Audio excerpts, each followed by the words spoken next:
Hello everybody, SA Absent here. Hope you are well. Today I'll show you how to see your recently added Facebook friends.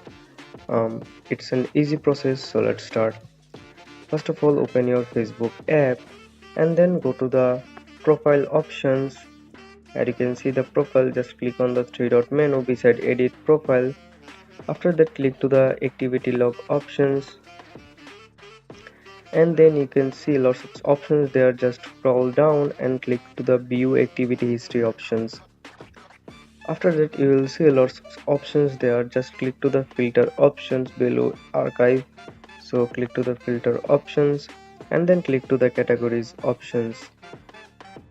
After that you will see lots of options there.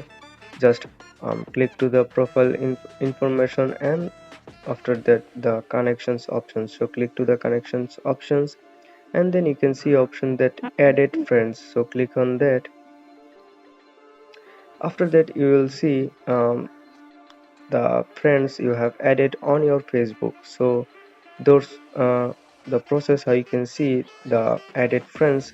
If you want to unfriend or see them, want to see their profile, just click to the three dot menu and then you can see options that unfriend. So that's the process. So hope this helps you. If this helps you, then don't forget to subscribe our channel for more informative videos. See you in the next one. Bye.